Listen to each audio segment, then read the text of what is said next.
জানিয়ে দিব এই মুহূর্তে আমাদের হাতে এসেছে গুরুত্বপূর্ণ আপডেট সংবাদের শিরোনাম।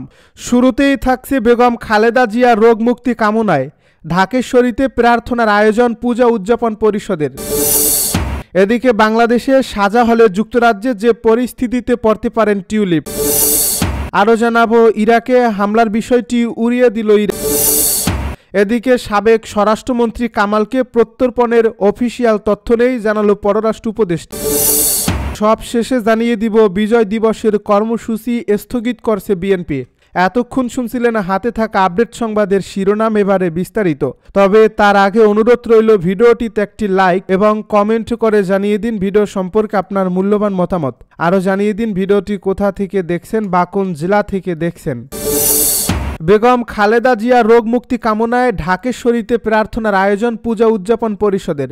বিএনপির চেয়ারপারসন ও সাবেক প্রধানমন্ত্রী বেগম খালেদা জিয়ার স্বাস্থ্য পরিস্থিতিতে উদ্বেগ জানিয়েছে বাংলাদেশ হিন্দু বৌদ্ধ খ্রিস্টান ঐক্য পরিষদ, বাংলাদেশ পূজা উদযাপন পরিষদ ও মহানগর সার্বজনীন পূজা কমিটি। শনিবার পৃথক এ বিবৃতিতে এ উদ্বেগ জানানো হয়। খালেদা জিয়ার আরোগ্য কামনায় রোববার বিকাল 5টায় ঢাকেশ্বরী জাতীয় মন্দির প্রাঙ্গণে প্রার্থনা সভার আয়োজন করা হয়েছে বলেও পূজা উদযাপন পরিষদের বিবৃতিতে জানানো হয়।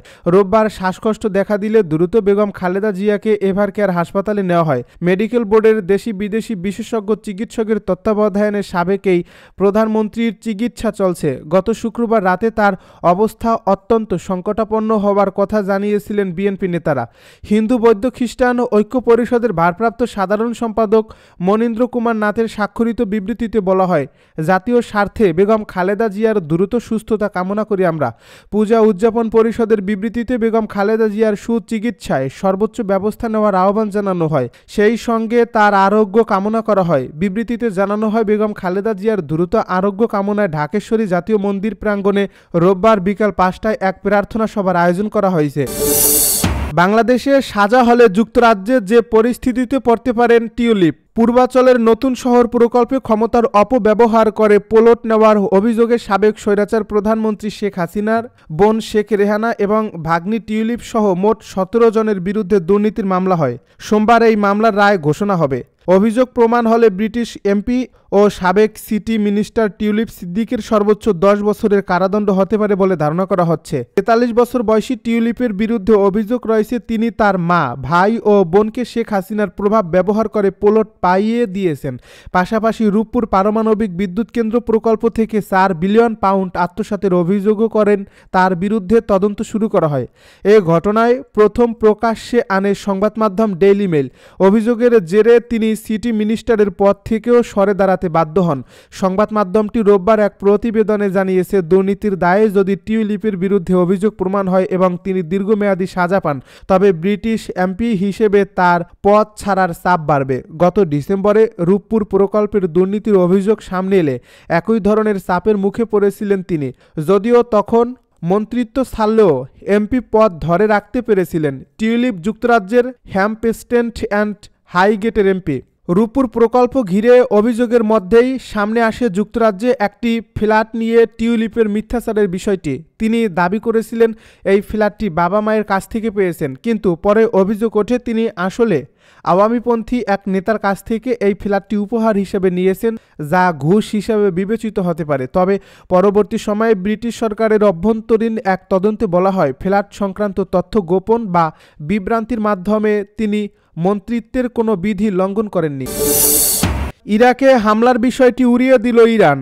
ইরাকের কুর্দিস্তান ইসলামিক রেভলিউশনারি গার্ড কর্পসের হামলার খবর প্রত্যাখ্যান করছে ইরান। বিষয়টির সঙ্গে অবগত একটি সূত্র এ তথ্য জানিয়েছে খবর বার্তা সংস্থা মেহেরের। এর আগে শনিবার রাতে কিছু সংবাদ মাধ্যম ও সামাজিক যোগাযোগ মাধ্যম ব্যবহারকারী দাবি করেছিলেন, পশ্চিম ইরানে এবং ইরাকের কুর্দিস্তান অঞ্চলের ভেতরে অবস্থিত বিচ্ছিন্নতাবাদী গোষ্ঠীগুলোর বিরুদ্ধে আইআরজিসি ক্ষেপণাস্ত্র হামলা চালিয়েছে।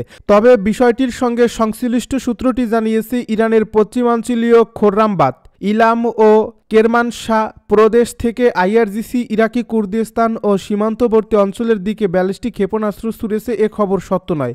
মেহের নিউজ এজেন্সিকে দেওয়া বক্তব্যে ওই সূত্র বলেন, খোররামবাদ, ইলাম ও কেরমানশাহ থেকে ইরানি ব্যালিস্টিক ক্ষেপণাস্ত্র নিক্ষেপের যে দাবি করা হয়েছে তা ভিত্তিহীন ও ভুল। সাবেক স্বরাষ্ট্রমন্ত্রী কামালকে প্রত্যর্পণের অফিসিয়াল তথ্য নেই, জানালো পররাষ্ট্র উপদেষ্টা। ভারতে অবস্থানরত মানবতা বিরোধী অপরাধের মামলায় মৃত্যুদণ্ডপ্রাপ্ত সাবেক স্বরাষ্ট্রমন্ত্রী আসাদুজ্জামান খান কামালকে দিয়ে প্রত্যর্পণ শুরু হতে পারে বলে সম্প্রতি জানিয়েছেন প্রধান উপদেষ্টার প্রেস সচিব শফিকুল আলম। তবে কামালকে প্রথমে প্রত্যর্পণ করা হবে এ ধরনের কোনো তথ্য নেই বলে জানিয়েছেন পররাষ্ট্র উপদেষ্টা মোহাম্মদ তৌহিদ হোসেন। আজ সোমবার জাতীয় প্রেস ক্লাবে ডিপ্লোম্যাটিক করেসপন্ডেন্টস অ্যাসোসিয়েশন বাংলাদেশ আয়োজিত বাংলাদেশের পররাষ্ট্র নীতি পরিবর্তনশীল বিশ্বে একটি প্রাসঙ্গিক ভূমিকা নির্ধারণ শীর্ষক সেশনে একথা বলেন উপদেষ্টা। তৌহিদ হোসেন বলেন, কামালকে যে প্রথমে প্রত্যর্পণ করা হবে এ ধরনের কোনো তথ্য আমার কাছে নেই, অফিসিয়াল কোনো তথ্য নেই। প্রসঙ্গত, গত শুক্রবার সামাজিক যোগাযোগ মাধ্যম ফেসবুকে দেওয়া এক পোস্টে প্রধান উপদেষ্টার প্রেস সচিব শফিকুল আলম জানিয়েছেন তিনি মোটামুটি নিশ্চিত যে ভারত আসাদুজ্জামান খান কামালকে শীঘ্রই বাংলাদেশে প্রত্যর্পণ করবে।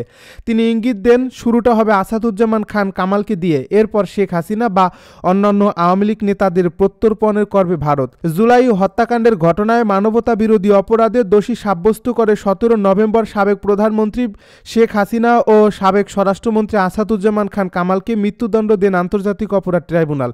এরপর শেখ হাসিনাকে হস্তান্তরের জন্য সম্প্রতি দিল্লিতে বাংলাদেশ হাইকমিশন ভারতের পররাষ্ট্র মন্ত্রণালয়ে কূটনৈতিক চিঠি পাঠিয়েছে।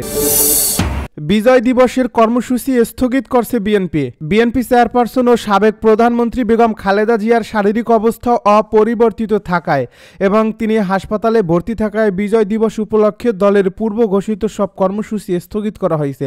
রবিবার দুপুরে নয়াপল্টনের দলীয় কার্যালয়ে আয়োজিত সংবাদ সম্মেলনে এ তথ্য জানান বিএনপির সিনিয়র যুগ্ম মহাসচিব রুহুল কবির রিজভী বলেন, চেয়ারপারসন বেগম খালেদা জিয়ার বিদেশে চিকিৎসার বিষয়ে মেডিকেল বোর্ড এখনও চূড়ান্ত সিদ্ধান্ত জানায়নি। তার শারীরিক অবস্থা আগের মতোই রয়েছে। তিনি দেশবাসীর কাছে বেগম খালেদা জিয়ার দ্রুত আরোগ্য কামনায় দোয়া চেয়েছেন।